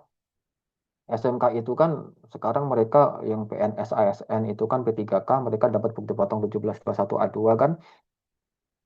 Mereka selaku insan wajib pajak pribadi harus melaporkan SPT-nya pun kan sekarang SPT juga harus dilaporkan secara konteks. Mereka juga masih merasa kebingungan sehingga kita kemarin itu dari kami TSI Pusat Jakarta ya, kami juga melakukan in-house training. Jadi secara offline saya datang, beberapa narasumber lain juga datang menjelaskan konteks, apa ya, ini apa ya memberitahukan tata cara pelaporan.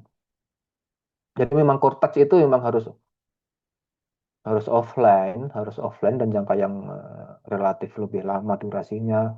Kalau sekarang jadi saya kembali disclaimer di sini memang ini kan overview ya mengenai cortex atau pemberian insight, memberikan pandangan cortex bahwa nantinya itu kita akan dihadapkan untuk hal yang seperti ini. Nah, untuk hal yang harus kita hadapi itu kalau kita di perpajakan semuanya sudah menggunakan sistem melalui web base-nya DJP online dan cortex. Seperti itu mungkin penjelasan dari saya. Mohon maaf kalau kurang memuaskan mungkin ya jawaban dari saya, tapi memang itulah adanya. Silakan, ada yang lain?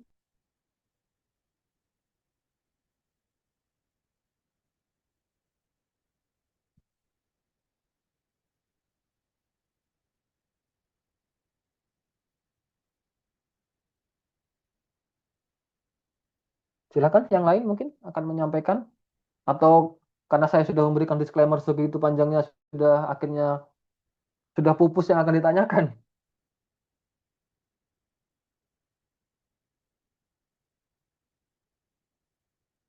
Mungkin dari Ibu Citra Dewi ya, bisa open mic ke saya, ke rekan-rekan semua mengenai Cortex ini.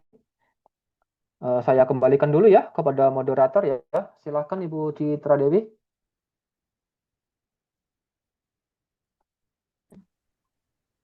Oke, Pak. Silakan, silakan. Cukup ini soalnya kalau Cortex itu. Sudah cukup untuk malam ini ya, Pak? Atau masih ada yang mau dilanjutkan? Kalau saya sih sudah cukup karena Cortex itu kan tidak bisa kita bicara secara online hanya dengan 2 jam ya soalnya. Oke, kalau begitu saya tutup ya, Pak, untuk pertemuan malam ini. Baik. Terima kasih Bapak Medi Eko Santoso atas